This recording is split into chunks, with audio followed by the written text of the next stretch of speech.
to the world of ADR. However, to those who are new to this field, here's a brief introduction. Dr. Zoe Giannopoulou is the founder of and CEO of the European Institute for Conflict Resolution and member of the International Center for Settlement of Investment Disputes. She is also the Deputy CEO of ADR ODR International. She's a practicing lawyer and mediator and holds an LLM and a PhD on European and economic law. She's an accredited mediator and trainer at the Greek Ministry of Justice. Zoe also specializes in the psychology of negotiation and conflict resolution. She has trained thousands of mediators and negotiators in Greece, Cyprus, United Kingdom, United Arab Emirates, India, Bangladesh, and Thailand. Zoe, may I just say how honored we are to have you with us this evening. I welcome you all once again. I would like to introduce our other distinguished guest, Mr. Rana Sajjad. Mr. Sajjad is the founder and the president of the Center for International Investment and Commercial Arbitration, which is Pakistan's first international arbitration center. He is a member of the panel of arbitrators of the European Court of Arbitration, the Shenzhen Court of International Arbitration, and is also an arbitrator of the Hangzhou Arbitration Commission. He is a fellow of the Chartered Institute of Arbitrators and is the only lawyer based in Pakistan who is on their approved faculty list. He has conducted several training workshops on international arbitration at leading universities in Pakistan, the Lahore High Court, and the Pakistan Engineering Council. It is a privilege to have him with us today as our distinguished guest this evening. The topic of today's webinar is mediation and its training in the times of COVID-19. The current pandemic has the potential to give rise to disputes across the entire spectrum of economic activity. Companies and individuals will have been unable to perform their contractual obligations, whether to pay rent or fulfill their obligations in the time or manner agreed. One company's failure may have found others in default and in dispute. With courts and offices mostly closed and the issue being time sensitive, online mediation is being proposed as the best dispute resolution method for what is the new normal. May I invite Mr. Rana Sajjad Ahmed to share his thoughts on the topic at hand. Thank you, Meg, for the generous introduction. I'd like to thank ADR Initiative for this opportunity. I think it's a fantastic initiative. Greetings from Pakistan to everyone out there. Since the topic is about online mediation training, let me start with Pakistan, where both the words trainings and capacity building are catchwords. They get people excited, but unfortunately what happens is there isn't much follow through. Some of the initiatives that have been taken in the past as far as trainings, especially in the area of ADR is concerned, have come up short, unfortunately. It could be a variety of reasons for that. I think one is that a lot of these initiatives, they don't keep in mind the actual need in the market. So you have to customize and adapt your trainings based on the specific needs of the market. There are some fantastic ADR practitioners in Pakistan. We also have a mediators body, but I wish they could have done more. Again, I am not faulting them for any of their initiatives, but I think going forward, especially in the current environment, I think it's a great opportunity to actually adapt to the changing needs amidst this pandemic. A little bit of good news from Pakistan is that as far as our legal framework is concerned, the ADR Act of 2017 was passed about 3 years ago.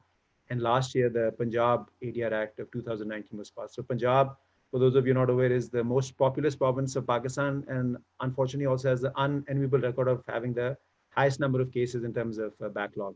So they have taken this initiative and the goal is to lay the foundation for court next mediation. So as far as the legislators is concerned, there is some progress. They have made some headway. So that's good news for ADR practitioners. But I think we should not really wait for the legislator or the judiciary to step up. I think initiatives like the ADRI and ADR ODR International, which actually conducted a very successful workshop not too long ago, are sort of these bright spots that we can count on. Because I think we are more engaged with and connected with the individuals who actually need this training, who understand the needs of their, let's say, customers, clients. So I think in that sense, we are in a better position to do that.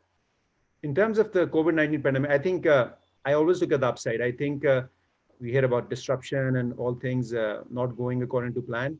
For a lot of people, there's a huge opportunity there. Of course, for lawyers, ADR practitioners, that means more disputes. But instead of thriving amidst people's disasters, I think we should still have a more positive outlook. And I think that's what mediation is about. It's about preserving peace.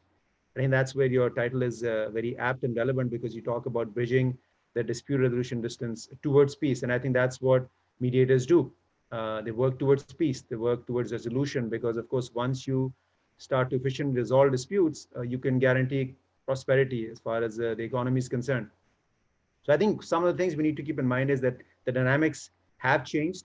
And I think the winners will be those institutions that will keep in mind all these nuances amidst the pandemic. For instance, online mediation is certainly nothing new. But I think in the past, it was something that was done either via email or over the phone. And I think globally, the likes of Alibaba and eBay, they were the ones which used to rely on mediation, online mediation, substantially. But I think now the dynamics has changed. Now we can actually expect, in fact, as we speak, a lot of the larger high profile disputes will also be mediated online. So what institutions need to do is, of course, adapt their own rules. They also need to adapt their own mediators on their panels, because, of course, there's a different skill set. So you need to craft your skills in a certain way that you're more marketable. For instance, one of the luxuries that in-person mediation offers is, of course, you can read body language, you can read the eye contact, the facial expressions. Unfortunately, you don't have that luxury when you're doing online mediation. So in fact, that means there's a greater responsibility on the part of the mediator to actually build that rapport at the start of the process, whether it's the pre-mediation meeting or the conference, because of course now it'll be harder for you to actually build that rapport and earn that trust of the parties. So I think the training should also be focused on that particular issue, that, you know, regardless of their age or background or nationality, people with that skill set will actually be successful mediators online. Because if we have to make this work, if we want online mediation to gain traction, get off the ground, we need to make sure that people who are actually conducting the mediation conduct it, keeping in mind all those requirements. So I think we need to keep that in mind, because if we don't adapt to those changes, I don't think online mediation, especially in Pakistan, where there's still some resistance and pushback, it'll be difficult. I think I'll close on sort of an upbeat note. I think in Pakistan too, just like around the world, there is all this ongoing change as far as the ADR landscape is concerned. And I think what COVID-19, one of the dividends of COVID-19 is that it sort of fast forwarded, accelerated, expedited the whole process of online mediations. Things that were supposed to happen 5-10 years down the line are actually happening around us. So I think we need to capitalize on this opportunity, leverage this. And I think, of course, to do that, we need to keep in mind some of the things that I pointed out. Thank you. Thank you so much, Sajad. This was very insightful, and I thank you. May I now invite Dr. Zoe Gianopoulos to kindly let us know her thoughts on this topic. Generally speaking, and especially with reference to Greece, since I think it follows the EU law framework. Yes, thank you so much, Sarah. And thank you so much for this wonderful, generous introduction. And good afternoon, everyone. I'm really honored to be here with you, and thankful to Sarah Tarar and Mehak Zarak, two amazing professionals and beautiful, wonderful ladies, for inviting me. And I'm also honored to be on the panel with Mr. Sayad, such a distinguished professional. Thank you so much. I would like to start by saying that from my experience, at least in Greece and in the EU, that mediation training today is not just about the transfer of knowledge. And the social process, I would say, that allows delegates to learn from their trainers and peers, to develop their social needs, as Mr. Sayad also mentioned, their mindsets, their capabilities is just as critical. So delegates now more than ever need a supportive community and a safe learning environment in which they can socialize emotions, such as fear, anxiety, and frustration, and where they can cope with and recover from a crisis like COVID-19. We don't actually know if this is a reality or this is the only reality now, and I mean online training. And While virtual learning communities, as we like to say now, can certainly be as strong and solid as face-to-face environments, migrating to an online training model involves more than simply replicating face-to-face activities in front of a webcam or recording a short lecture and publishing it on a training platform. We must account for the differences between in-person and virtual learning. So in Greece, actually, the law permits only out of 80 hours, that is the minimum for our mediation training, the basic mediation training, to have only 30 hours online. But we are expecting that this might change. And as you mentioned very wisely, we don't know if this pandemic will be here, will come back, we'll have a second difficult fall again. Now, to help, again, from my first-hand experience training online, and we are training this the last 2 weeks with ADR, ODR International, more than 200 students in 6 law universities in the UK. I have 5 suggestions for building and strengthening these digital learning communities, as I like to call them. Now, the first thing to do is, as time permits, and we realize that many of you, as you mentioned, move exceptionally quickly. The progress that has been made due or thanks to COVID-19 and the quarantine was amazing. So we swapped to online digital platform very, very easy and very quickly. As time permits, avoid simply transferring online the same activities, the same methods and materials that we employed in face-to-face learning. And what could work for in-person programs may be totally ineffective in a digital community of learning. So if you can, try to design a community from the outside by re-engineering, rethinking, and reprogramming as much of your training course as you can. I'm a lecturer at the MBA program as well at the American College of Thessaloniki, and where we train professionals at the MBA. So they don't have a legal background, but they have a business background. So I can reassure you that the challenges that we've faced when we're trying to implement the face-to-face training to online was tremendous at the beginning. And we had the faculty workshop in order to help us support this community. The second challenge that we face is, and I don't know if Mr. Sayad will agree with me on that, is that we have to define the rules of behavior. And like any community, a good digital community of learning should have a set of rules. Now, we have to make sure that everyone knows, understands, and respects these rules.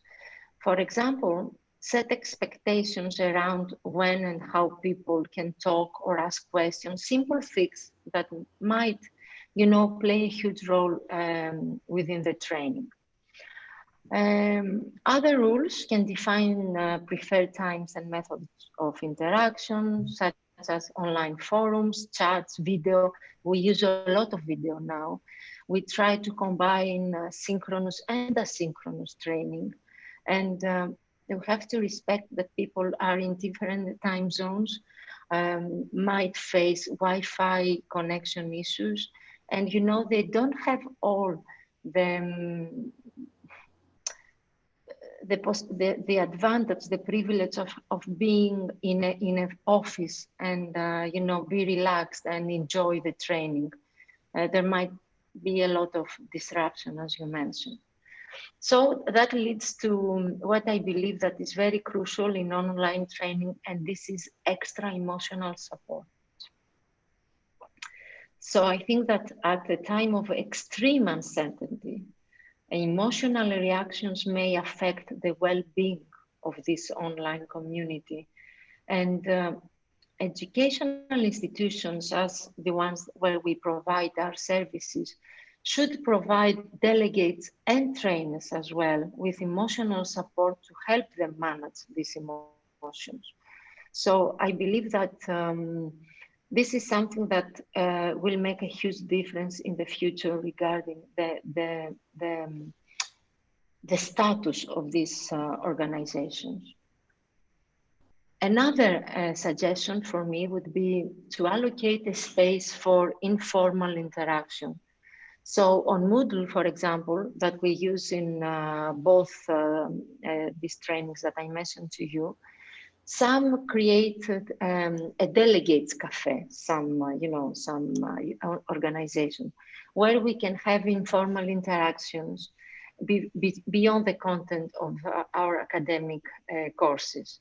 And other platforms allow you to break participants into smaller subgroups, fostering the relationship between participants. We usually use Zoom with ADR ODR International.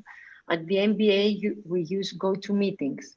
And from my experience in both, at the International University, we use also Zoom. I can say that Zoom is the most appropriate platform for training.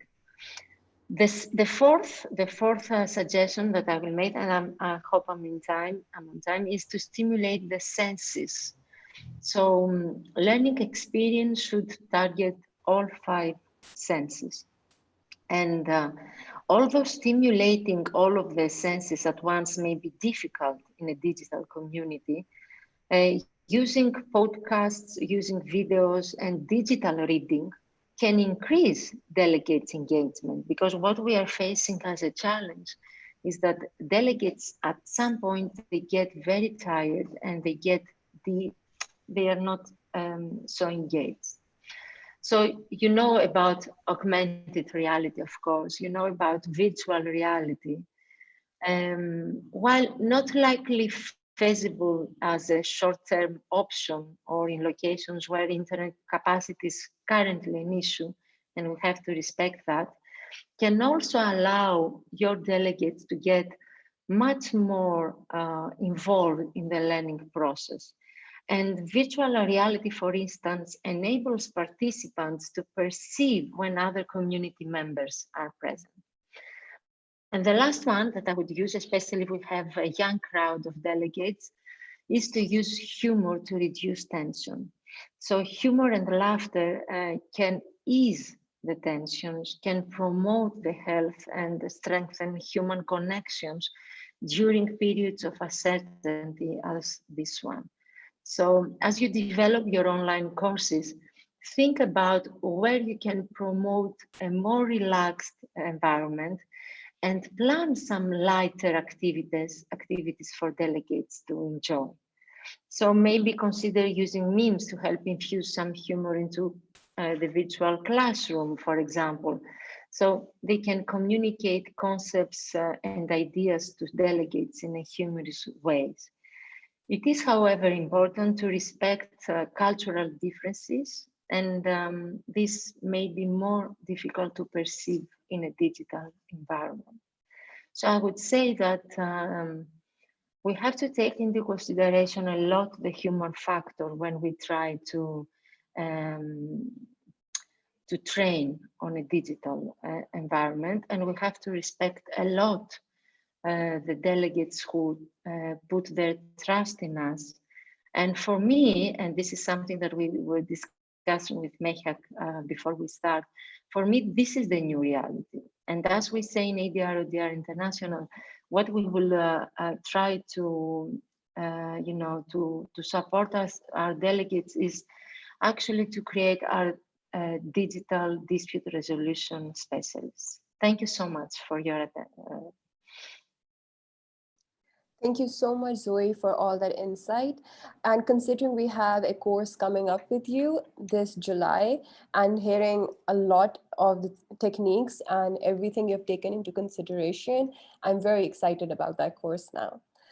Thank you so much. Thank you. My question now is to Mr. Rana Sajad.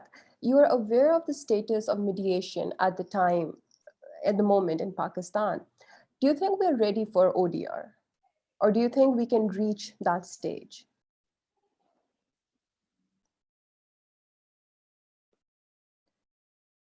Can you hear me now? Sorry. Yes. I think certainly the environment is more conducive now because of the pandemic. Ironically, because we hear about courts actually adopting this particular technology whereby you can have virtual hearings. We had a few at the Supreme Court. So I think the fact that there is more openness to adopting this technology, I think that's certainly a positive sign. And I think the fact that there is so much docket congestion already, I mean, this is not a new problem. Maybe that is where online dispute resolution in general and ODR, online mediation in particular, could sort of solve this problem. Because I mean, the argument is fairly obvious that, you know, instead of having that backlog in courts and docket congestion, might as well have alternatives. And those two, which are now more cost efficient, especially for people who understand the technology. So I think in that sense, because of this pandemic, there certainly should be more openness to adopting ODR.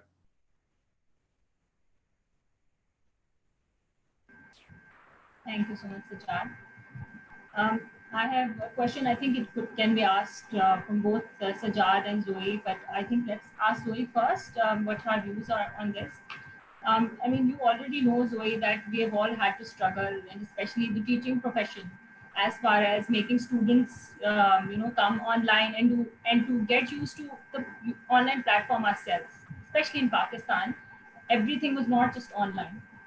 So you just mentioned, that there's a very different behavior when you are online and how you're supposed to deal with people and to gain their trust.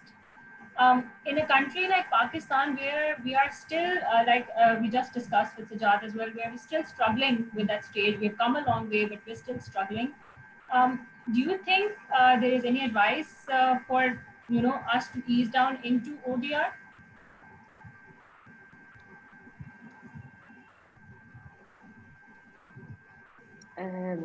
Sarah, if I understood correctly, because I'm hearing a noise behind. Your question was about how to manage the behavior of the delegates. In an online context, especially if Yes. people are not used to it. People are not Yes. used to an online context. Thank you so much. First of all, my view is that these delegates are very lucky in a way, because they get actually two in one. They get the basic training on mediation, and at the same time they get the knowledge to mediate online. So it's actually a combination of all the skills and the techniques in both processes. Now, in my opinion, the first challenge will be to familiarize themselves with the platform where they will be getting the training. So if you use Zoom, they should know the basic features of Zoom in order to be, to feel, not to feel, stressed about the platform. So we start by explaining the basic features regarding the platform. Now, the thing is that you have to prepare a schedule.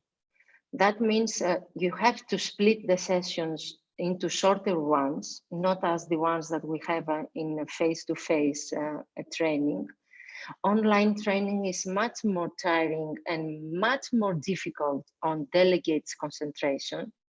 And you have to give them additional pre-readings and assignments for each session. So even providing links to some tutorials too. So in my opinion, read how they feel during the course. If they need have more breaks, shorter breaks, but maybe more breaks. And additionally, set clear, precise, and defined rules of behavior, because we don't want them to feel that they are in a relaxed mode either. We want them to be engaged. So we should have we should have a set of rules, and to make sure that everyone knows, understands, and respects these rules. So maybe we can send in our instructions some rules regarding the training that we expect from them. Thank you so much, Zoe. Sajjad, do you want to express your thoughts on this? Sure. So I think it's important, as I said, that you need to adapt your trainings, and of course, you need to give sort of a heads up, advance notice to people, regarding the course content, because of course, if there is something new that they're not expecting, they should be prepared for it. And of course, that's how you can make the whole training workshop more productive as well, because of course, if they have certain questions, they can prepare for that. I think you can make it more meaningful that way. And I think, as I'm not sure about the format of the ADR, ODR international mediation courses, but so is there something like a mock mediation that is part of these courses as well? So role play, something like a moot mediation, is that part of it as well? Yes, we follow exactly the same model regarding the role plays. So they have to role play 9 role plays. We use the breakout rooms on Zoom, and we split them, and we have the trainers observing the delegates and give them feedback. And then we have a debrief where we share all together what went well and what could be done differently. So we actually start with the delivery of the theory in the morning to a plenary session, and then we split the delegates into into breakout rooms where they practice for the rest of the day. And the same with the assessments, the mocks and the assessments as well. If I may just ask a question of Zoe. So just for purpose of sort of a comparative analysis, so how would you compare the delegates or attendees of your course, let's say, that you conduct in Europe? Now, of course, it's all online, but let's say which is catered to the European market. How would you compare that to a course, let's say, South Asian country or Pakistan in particular?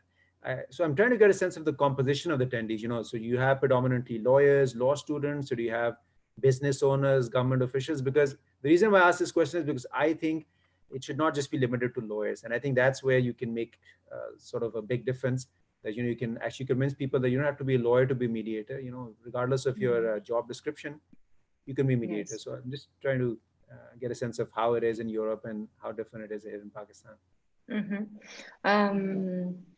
I would start by saying that for me, it's always a great honor and privilege to train in countries like Pakistan, Bangladesh, India, and what's always touches so much is that the students, and not only the students, the delegates are so committed to knowledge, and there is also this respect towards the training, towards the trainers. They totally respect what they are getting. And this for me is something that you cannot easily find in many places in the world. Now, of course, when you have a lawyer, of course, and in Greece, you have to have a law degree in order to participate at the training. You have a certain knowledge on legal stuff, so that gives them, more confidence. But on the other hand, when they realize that mediation is not advocacy, they realize that they have to work as hard as the non-lawyers. So sometimes even people who have a different background are much more competent than the lawyers. So I wouldn't distinct actually training in Dubai or training in the UK or in Pakistan or in Bangladesh or in Cyprus according, to the background. I would say that it's all about the personality. So the learning curve is the same for all the delegates. They start all conscious, incompetent, and what we are trying to do is to to bring them to feel conscious, competent. And this is my challenge, and I try to serve the delegates as their trainer towards this path. So I never had this in my mind, actually. I would say that there is a difference regarding common law countries and countries like Greece, where the legal framework is different. But regarding the skills of the mediators, it's a small world, according to my view. I don't want to take over the job of the moderators, but just very quick follow-up question. So I think in the context of this current discussion, we're focusing on COVID-19 trainings, right? So do you think because of the COVID-19, because of the motivation to save further costs, you think businesses will be more open to having their own employees who are not lawyers, let's say managers, to have them trained in mediation, just because they're motivated to save costs and be like, instead of hiring a mediator and going outside the organization, might as well have people within the organization who have these skills. Do you think that is going to happen because of COVID-19? Yes, I think that's a very you are so right. I believe that from what I'm facing, at least at the MBA, because there we have managers actually, and this year I have 24 students at the MBA, and they all work in big organizations in Greece. They need desperately these skills of conflict resolution, because I train them in conflict prevention and resolution. So we train them, on negotiation, mediation, all this stuff. And I think that there will be a huge demand on mediation training within the next periods. And you know that the World Economic Forum for 2020 has a conflict resolution in the top 10 skills that the current managers have to have. So I'm optimistic. Great. Your view on that? Since we, okay. No, Mr. Sajjad, you can continue. She asked for your view on that. So, sorry, did you have a question for me? No, yes, Zoe's asking of you. Go ahead, Zoe, sorry. My view on this? Yes, thank you, Mike. Yes, I think so. So we've organized conferences on arbitration, ADR, so focuses on arbitration, but I think, so most of the attendees, they're lawyers or law students who get excited about arbitration. But I think the unfortunate part is people who are the potential users of these services don't really show up, whether it's the business owners or the government officials. So I think that needs to change. And I think perhaps that is where the opportunity lies. And as you said, that in Europe, at least, there is this recognition that we need to have our own employees trained in this particular skill set. Yes. So hopefully, I think that's how mediation training can be done here in Pakistan as well. That we make this pitch. The angle that we could perhaps use is that, by the way, because of this pandemic now, you have greater cost considerations, and this mediation business or arbitration ADR, it's not just a catchword anymore. This actually has real value for your businesses. And if you happen to train some of your employees in mediation, you can actually sort of nip a lot of the disputes in the bud. You sort of can avoid disputes, which is even better than resolving them. So I think in terms of a marketing standpoint, I think that makes sense because instead of just pitching it to law students, lawyers, I mean, you could have a lot of them every year, every time you conduct a workshop, because that's additional feather in their hat, right? More credentials. But bottom line is that, are they really meaningfully engaged in the market? Actually, are they really providing the service to people who really needs that? So I think maybe that's one way of doing it in Pakistan too. Yes. Thank you so much, Rana, for that. The question I'm going to ask, it's open to either Zoe or Mr. Rana to answer. The question is that now the mediation is, we're talking about online mediation, and usually mediation has a set of rules, their conduct of mediation. Do you think there should be a different set of rules for online mediation? And is there a framework in Greece in place? Because I know in Pakistan, there isn't one in place yet. I will go first, since you mentioned Greece. So no, in Greece, there is no specific legal framework regarding online mediation. And to be honest with you, now we are trying to familiarize our mediators in Greece with online mediation. Actually, we are conducting two seminars on Monday on already accredited mediators in order to know the basics regarding online mediation. So there is no specific legal framework, but from my point of view, there are specific there are some differences between face-to-face and online mediation that we could discuss if we have time. You can elaborate on those. Okay. Now, I think that there are some tips, if you want me to share with you regarding online mediation, that I think can make a huge difference. The first thing that we should take into consideration, of course, apart from the platform where we will provide our services as mediators, is that we have to have a very clear and a very good preparation before the mediation. That means that we exchange the agreement to mediate in advance. We get everything signed before the day of the mediation.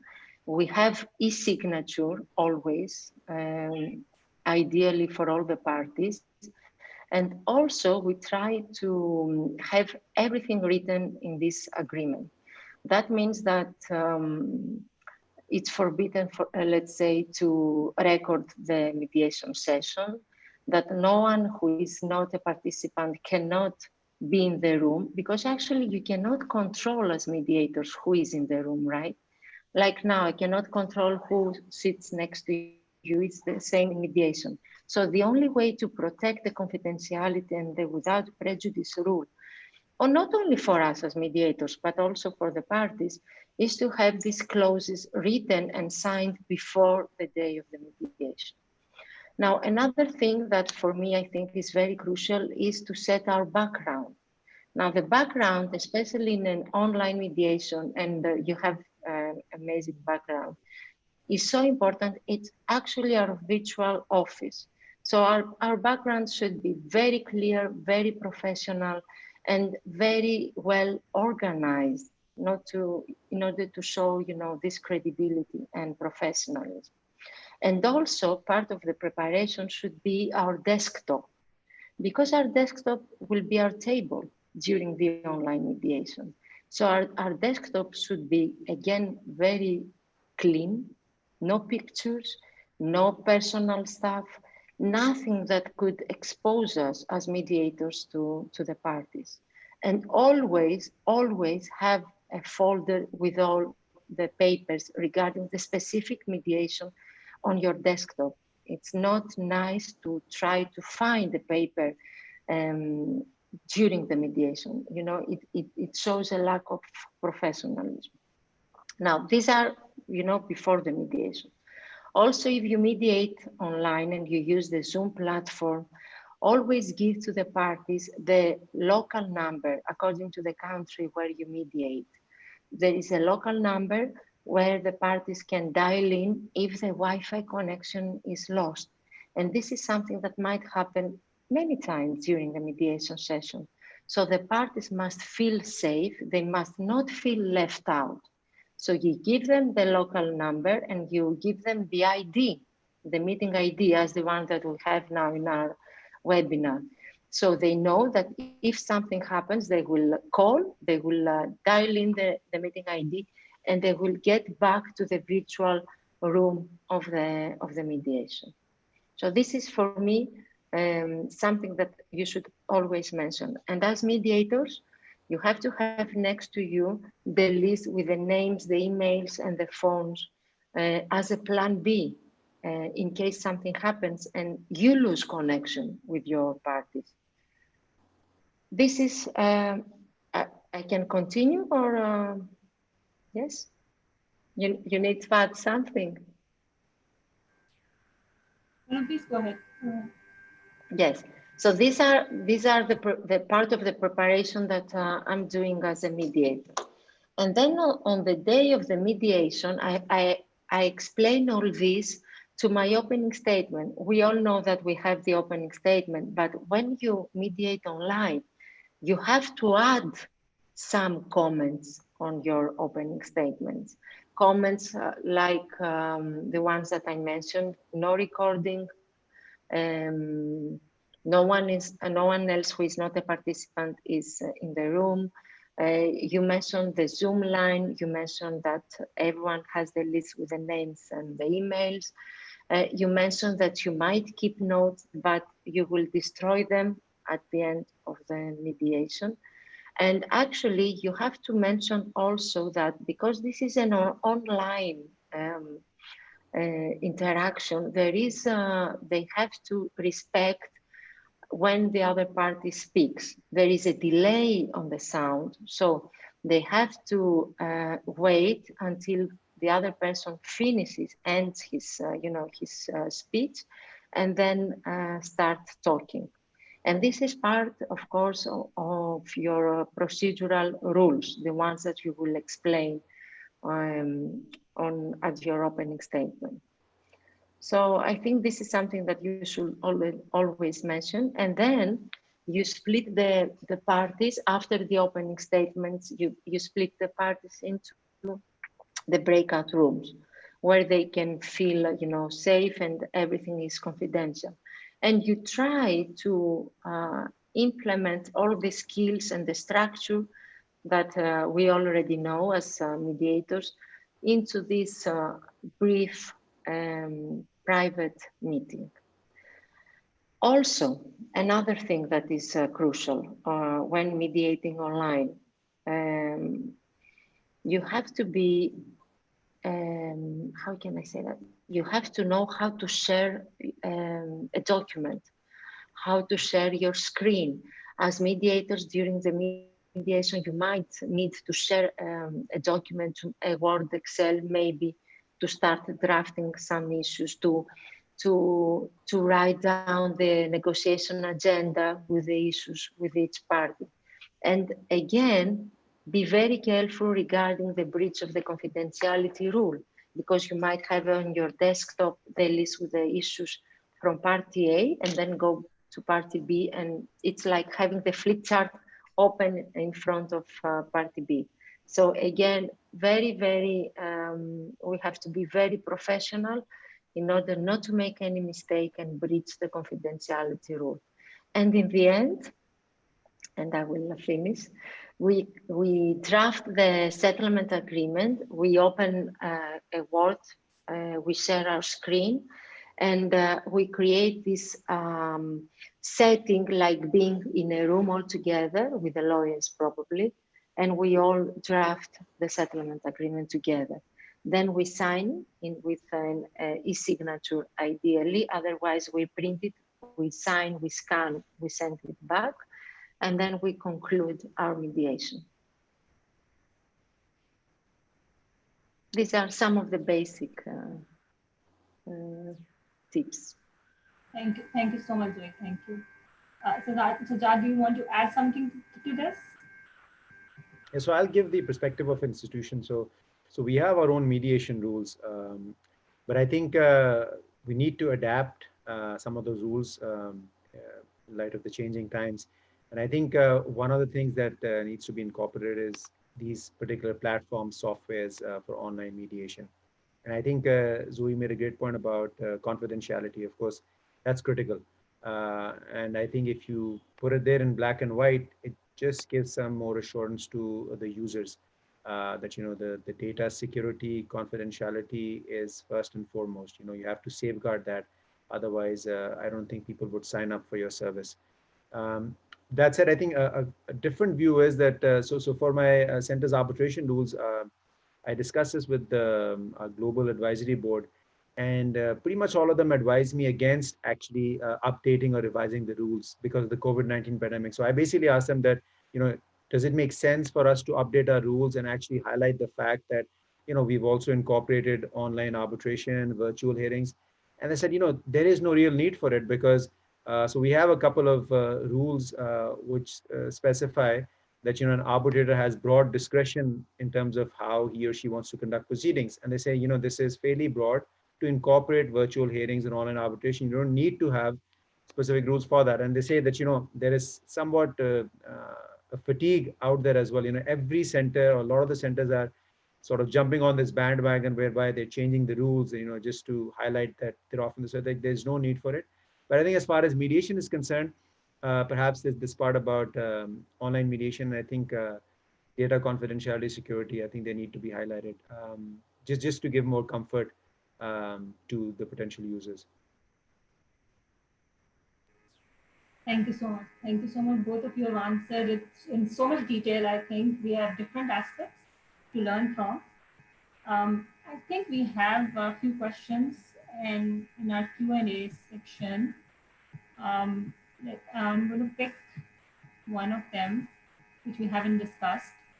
So the question is, if we are looking at a future with ODR, do we have the knowledge or courses to encompass all areas of disputes there? Criminal, family, employment, corporate. Zoe, do you want to go first? I think you should go first because I don't know the legal framework regarding criminal, because in Greece, criminal disputes cannot be mediated. Joel, so I think so that's why I think Pakistan has probably beaten the Europeans to it, I suppose, because what we've done is we at our police stations we offer this service whereby the police officials can attempt to mediate the dispute. I think it's a welcome development, but I'm not sure about the particular capacity of these officials in terms of how trained they are in the art of mediation. So I think criminals sort of sounds unusual to a lot of the outsiders. But I think the goal is fairly noble, and I think the idea is that you sort of try to resolve those disputes even before sort of the trial begins. But as far as the other sort of wide range of disputes are concerned, I think so historically, traditionally, mediation has been focused on employment disputes, family disputes. But I think, as I mentioned in my opening presentation as well, I think I see that changing now. I think that will change because of the COVID-19 pandemic, because people realize that there's a lot of other different disputes out there that can actually also be effectively resolved through mediation. So I think so I wouldn't count too much on resolution of criminal disputes by mediation, partly because of the people who are doing it. But I think as far as commercial business disputes are concerned, there are a variety of disputes that can be mediated, regardless of the amount in dispute. So I see that changing now.